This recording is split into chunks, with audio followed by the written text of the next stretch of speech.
Genesis 13.5 to 15.21. Lot, who was travelling with Abram, had also become very wealthy, with flocks of sheep, goats, herds of cattle, and many tents. But the land could not support both Abram and Lot, with all their flocks and herds living so close together. So disputes broke out between the herdsmen of Abram and Lot.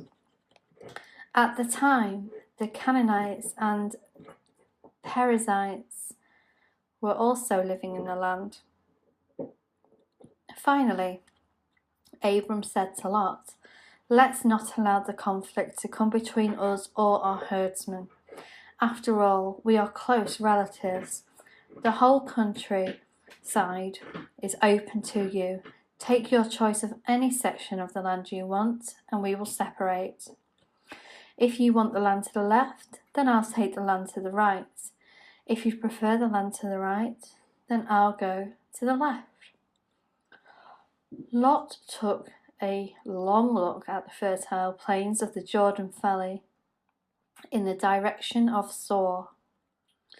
The whole area was well watered everywhere, like the garden of the Lord or the beautiful land of Egypt. This was before the Lord destroyed Sodom and Gomorrah. Lot chose for himself the whole Jordan Valley to the east of them. He went there with his flocks and servants and parted company with his uncle Abram. So Abram settled in the land of Canaan, and Lot moved his tents to a place near Sodom and settled among the cities of the plain. But the people of this area were extremely wicked and constantly sinned against the Lord. After Lot had gone, the Lord said to Abram, "Look, as far as you can see in every direction, north and south and east and west, I am giving all this land as far as you can see to you and your descendants as a permanent possession. And I will give you so many descendants that, like the dust of the earth, they cannot be counted. Go and walk through the land in every direction, for I am giving it to you." So Abram moved his camp to Hebron and settled near the oak grove belonging to Mamre. There he built another altar to the Lord. About this time, war broke out in the region. King Amraphel of Babylonia, King Arose of Elasar, King Kedorlaomer of Elam, and King Tidal of Goim fought against King Bera of Sodom, King Bersha of Gomorrah, King Shinab of Admah, King Shemeber of Zeboim, and the king of Bela, also called Zor. The second group of kings joined forces in Siddim Valley, that is the valley of the Dead Sea. For 12 years they had been subject to King Kedorlaomer, but in the 13th year they rebelled against him. 1 year later, Kedorlaomer and his allies arrived and defeated the Rephaites at Ashtoreth Karnaim, the Zuzites at Ham, the Emites at Shaver Kimathaim, and the Horites at Mount Seir, as far as El Paran and the edge of the wilderness. I hope you can understand my words. Then they turned back and came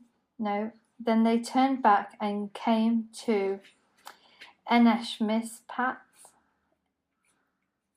now known as Kadesh.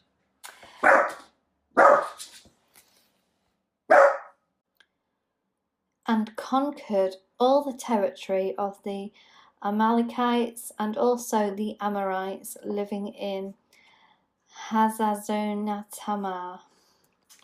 Then the rebels of the king of Sodom, Gomorrah, Admah, Zeboim, and Bela, also called Zor, prepared for the battle in the valley of the Dead Sea.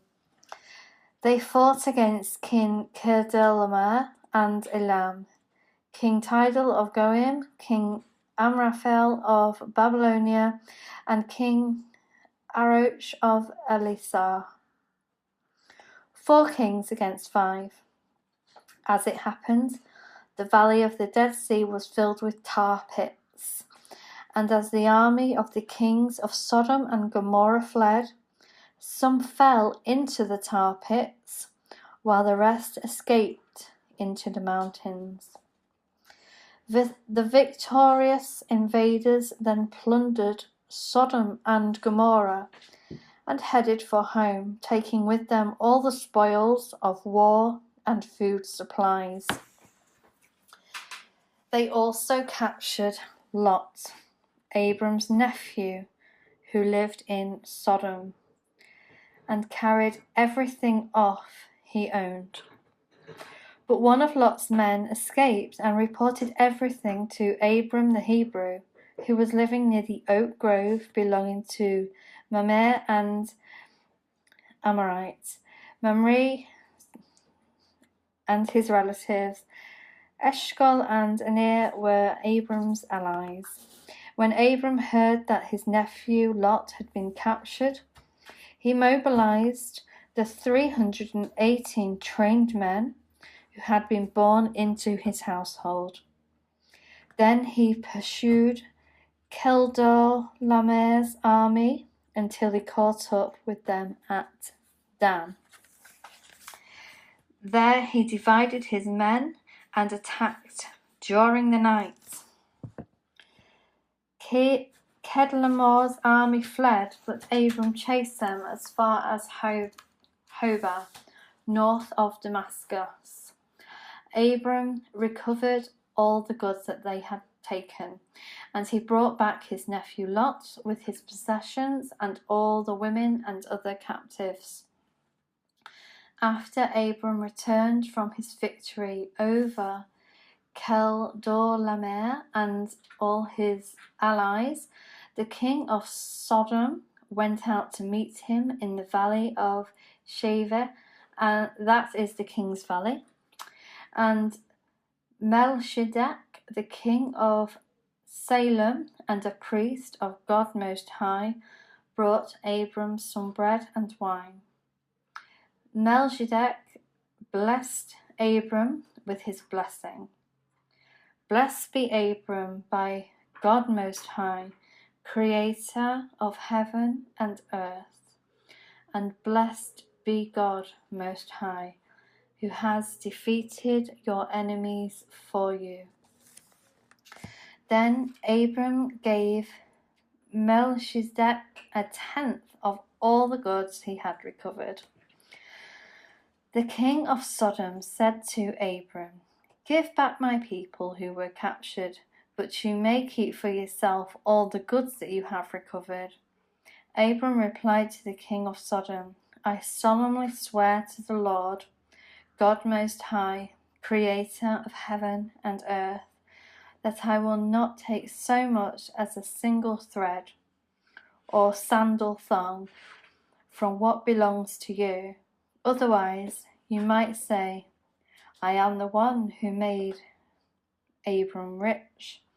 I will accept only that my young warriors have already eaten, and I request that you give a fair share of the goods to my allies, Aner, Eshcol, and Mamre." Sometime later, the Lord spoke to Abram in a vision and said to him, "Do not be afraid, Abram, for I will protect you, and your reward will be great." But Abram replied, "O sovereign Lord, what good are all your blessings when I don't even have a son? since you've given me no children.